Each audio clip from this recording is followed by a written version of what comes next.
kunt u zichzelf even voorstellen? Ik ben Jeroen Nadorp, werkzaam bij Bob Commerce Studios. Ik ben dagelijks bezig met geluidseffecten bij films en bij series. En wat houdt Foley precies in? De naam Foley komt oorspronkelijk van meneer Jack Foley vandaan. Dat was een Amerikaan die in de begintijd van de film alle studio's afreisde met een enorme koffer vol met voorwerpen om geluidseffecten bij het beeld te maken. En die man die was zo bekend dat dus dat hele proces van het maken van geluidseffecten naar hem vernoemd is.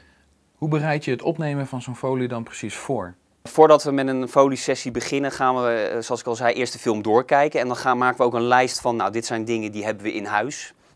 Voetstappen op steen, dat kunnen we allemaal gewoon in huis maken. Geritsel van bladeren, dat kunnen we ook allemaal in huis maken. Maar soms zijn er hele bijzondere voorwerpen en dan gaan we inderdaad thuis op zolder kijken of gaan we rommelmarkten af. En soms kopen we hele rare voorwerpen die geschikt zijn voor het maken van geluidseffecten. Dus er zit wel altijd een stukje voorbereiding in van, we gaan niet gelijk de studio in, maar we gaan eerst rustig kijken wat er nodig is. Nou, als we dan eenmaal in de studio zijn, dan zijn bepaalde dingen, dan weten we al van, oh, dat kunnen we met dat voorwerp doen en dat kunnen we met dat voorwerp doen. Maar het is ook heel vaak gewoon uitproberen wat werkt en wat niet werkt. En als je het onderwerp waarmee je de Foley gaat opnemen bepaald hebt, hoe ga je dan de Foley zelf opnemen? Wat we doen is dat we het meestal per scène bekijken en dat we die scène gewoon pakken als projectje waar we dan op dat moment mee bezig zijn. Wat we meestal doen is, we zetten zo'n scène ook in een lus en we gaan gewoon eerst proberen met het voorwerp het geluid al uit te proberen. Hoe ver moeten we bij de microfoon, hoe dichtbij moeten we bij de microfoon, wat voor soort microfoon moeten we gebruiken. Want sommige geluiden klinken lekkerder door de ene microfoon dan door de andere.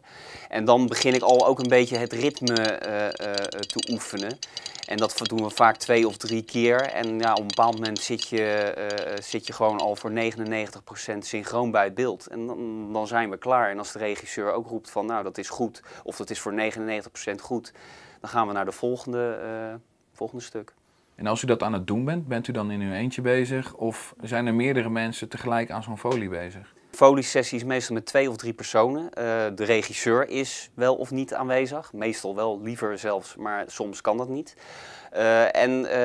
De Foley-artist, dus ikzelf, doet uiteraard de handelingen. En we hebben natuurlijk de opnametechnicus die de opname zelf doet. En samen met de regisseur beoordelen zij vaak al gelijk de klank van de Foley en filteren het ook al gelijk bij dat het al gelijk goed klinkt. Want je wil op dat moment ook beoordelen of het goed gaat klinken. Dus het is beter om het dan op dat moment ook maar gelijk te filteren. Want dan kan ook de regisseur ook al gelijk roepen van, nou, dat klinkt goed of nee, dat moeten we anders doen. En als je dan achteraf naar het resultaat gaat kijken, hoe voelt dat dan? Als we bij de première van een film vaak weken of maanden later naar de film kijken en alles is goed gedaan, de mix is goed gedaan, de Foley zijn goed gedaan, dan is het vreemde aan Foley dat als het goed gedaan is, dat het eigenlijk helemaal niet opvalt.